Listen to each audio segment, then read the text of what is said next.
ഇംഗ്ലണ്ടിനെതിരായ T20 പരമ്പരയിലെ ആദ്യ മത്സരത്തിൽ 7 വിക്കറ്റിന്റെ കിടിലൻ ജയമാണ് ഇന്ത്യ നേടിയത്. ബാറ്റിംഗിലും ബൗളിംഗിലും ആധികാരിക പ്രകടനം കാഴ്ചവെച്ചാണ് ഇന്ത്യയുടെ വിജയം. മത്സരത്തിൽ വിജയിച്ച ഇന്ത്യ പരമ്പരയിൽ 1-0 മുന്നിലെത്തുകയും ചെയ്തു. ഈ മാസം 25-നാണ് പരമ്പരയിലെ രണ്ടാം T20 നടക്കുക. ചെന്നൈയാണ് ഈ കളിക്ക് വേദിയാകുന്നത്. ആദ്യ മത്സരത്തിൽ കളിച്ച ടീമിൽ നിർണായക മാറ്റം വരുത്തി ഇന്ത്യ രണ്ടാം T20ക്ക് ഇറങ്ങാനാണ് സാധ്യത. ഇന്ത്യൻ ടീമിൽ വരാൻ സാധ്യതയുള്ള മാറ്റവും ടീമിന്റെ സാധ്യത പ്ലേയിങ് 11 നോക്കാം. രണ്ടാം T20യിൽ ഇന്ത്യയുടെ ബാറ്റിംഗ് നിരയിൽ മാറ്റം വരില്ലെന്നാണ് കരുതപ്പെടുന്നത്. നേരത്തെ അഭിഷേക് ശർമ്മയും സഞ്ജു സാംസണും ചേർന്നായിരുന്നു ഒന്നാം T20യിൽ ഇന്ത്യൻ ബാറ്റിംഗ് ഓപ്പൺ ചെയ്തത്. ഇവർ തന്നെ ഓപ്പണിംഗിൽ വീണ്ടും ഇറങ്ങും. ആദ്യ കളിയിൽ സഞ്ജു സാംസൺ 20 പന്തിൽ 26 റൺസ് എടുത്തപ്പോൾ അഭിഷേക് ശർമ്മ 34 പന്തിൽ 79 റൺസ് നേടിയിരുന്നു. മൂന്നാം നമ്പറിൽ ക്യാപ്റ്റൻ സൂര്യകുമാർ യാദവ് കളിച്ചേക്കും. ആദ്യ T20യിൽ 0-ന് പുറത്തായ സ്കൈയിൽ നിന്ന് മികച്ച തിരിച്ചുവരവാണ് രണ്ടാം T20യിൽ ആരാധകർ പ്രതീക്ഷിക്കുന്നത്. മിന്നും ഫോമിലുള്ള തിലക് വർമ്മയാകും നാലാം നമ്പറിൽ.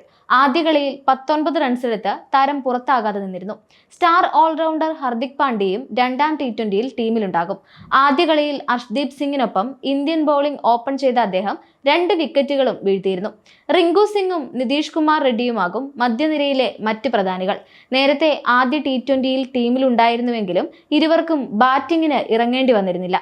നിതീഷ് ആകട്ടെ ആദ്യ T20യിൽ ബൗൾ ചെയ്തതുമില്ല. അക്സർ പട്ടേലാണ് ടീമിൽ ഉണ്ടാകുമെന്ന് ഉറപ്പുള്ള മറ്റൊരു താരം. ഈ പരമ്പരയിൽ ഇന്ത്യൻ ടീമിന്റെ ഉപനായകൻ കൂടിയായ അക്സർ ഒന്നാം T20യിൽ 2 വിക്കറ്റുകൾ എടുത്ത് തിളങ്ങിയിരുന്നു. രണ്ടാം T20യിൽ ഇന്ത്യയുടെ ബൗളിംഗ് നിരയിൽ ഒരു സുപ്രധാന മാറ്റം വന്നേക്കും എന്നാണ് വിവരം.